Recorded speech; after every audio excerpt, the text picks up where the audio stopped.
फिर फालतू बात। क्या खत्म हो जाएगी उपेंद्र कुशवाहा की पार्टी? क्या उपेंद्र कुशवाहा की पार्टी आरएलएन का बीजेपी में हो जाएगा विलय? क्या भारतीय जनता पार्टी की तरफ से दबाव बनाया जा रहा है? उपेंद्र कुशवाहा ने क्या खुलासे किए हैं, आइए हम आपको बताते हैं। नमस्कार, आप देख रहे हैं देशवाणी न्यूज, मैं हूं आपके साथ वैष्णवी। देखिए, बिहार की राजनीति अभी नए मोड़ पर खड़ी है। यहाँ पर मुख्यमंत्री सम्राट चौधरी के पदभार संभालने के बाद अब सबकी निगाहें टिकी है मंत्रिमंडल विस्तार पर, जो कि जल्द ही होने वाला है। और ऐसे में सब यही सोच रहे हैं कि किसे जगह मिलेगी और किसे जगह नहीं मिलेगी। नए चेहरे देखने को मिलेंगे, कुछ पुराने चेहरे भी रिपीट हो सकते हैं। लेकिन ऐसे में बड़ी खबर सामने आ रही है राष्ट्रीय लोक मोर्चा से जुड़ी हुई, जहां यह कहा जा रहा है कि राष्ट्रीय लोक मोर्चा के सामने बड़ी शर्त रखी गई है और राष्ट्रीय लोक मोर्चा का विलय भारतीय जनता पार्टी में हो सकता है।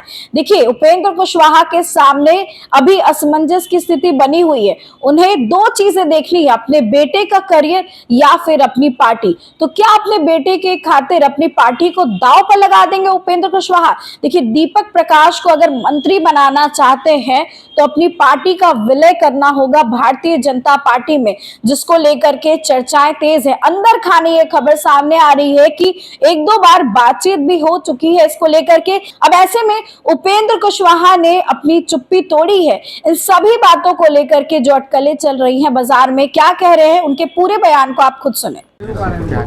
देखिए, अब अंतर्राष्ट्रीय जो स्थिति है, अब उस पर कंट्रोल भारत का तो है नहीं। अब उसके कारण अगर कहीं दाम बढ़ रहा है तो उस स्थिति का सामना तो सब लोगों को करना पड़ेगा। इधर तो नहीं घुसा। क्राइम कंट्रोल को लेकर के सर, जो अपराधी अपराध कर रहे हैं उनके ऊपर इनकाउंटर किए जा रहे हैं सर, कैसे देखते हैं? देखिए, यह काम पुलिस का है।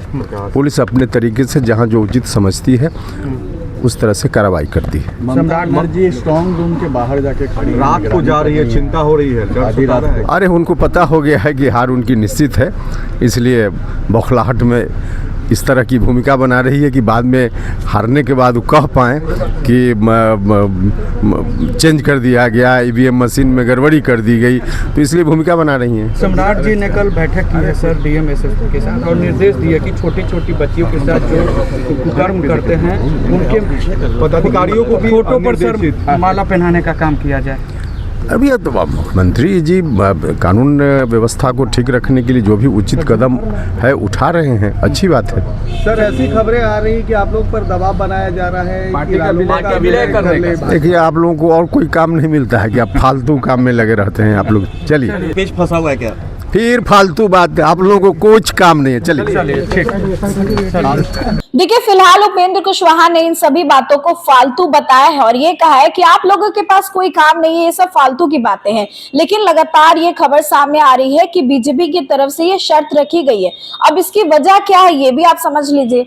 देखिए, सम्राट चौधरी को जो है कुशवाहा के नेता के तौर पर प्रोजेक्ट किया जा रहा है और चाहते हैं कि कुशवाहा के नेता के तौर पर सिर्फ एक ही चेहरा वो सामने रहे, वो है मुख्यमंत्री सम्राट चौधरी का, उपेंद्र कुशवाहा का नहीं। वही दूसरी तरफ उपेंद्र कुशवाहा के भी अपने एरिया में पकड़ काफी ज्यादा बढ़िया है और भारतीय जनता पार्टी चाहती है कि उसका फायदा उन्हें भी मिले और इसीलिए उनके सामने ये बड़ी शर्त रखी गई है। शर्त इसलिए भी रखी गई है क्योंकि 2025 की बात करें तो बिहार विधानसभा के चुनाव के नतीजे के बाद जो शपथ ग्रहण समारोह हुआ था उसमें उपेंद्र कुशवाहा के बेटे दीपक प्रकाश को मंत्री बनाया गया था। उनकी चर्चा पहले कहीं नहीं थी, लेकिन चौंकाने वाला नाम सामने आया था। लेकिन 100 दिन पूरे होने के पहले ही वो पूर्व मंत्री हो गए और ऐसे में अगर दोबारा उन्हें जगह चाहिए, क्योंकि दोनों सदनों के वो सदस्य नहीं है, ना ही विधायक है ना ही बिहार विधान परिषद के सदस्य हैं। और ऐसे में कहा जा रहा था कि मंगल पांडे की जो सिवान की सीट खाली हुई है वहां पर दीपक प्रकाश को एमएलसी बना करके भेजा जा सकता, पर ऐसा हुआ नहीं।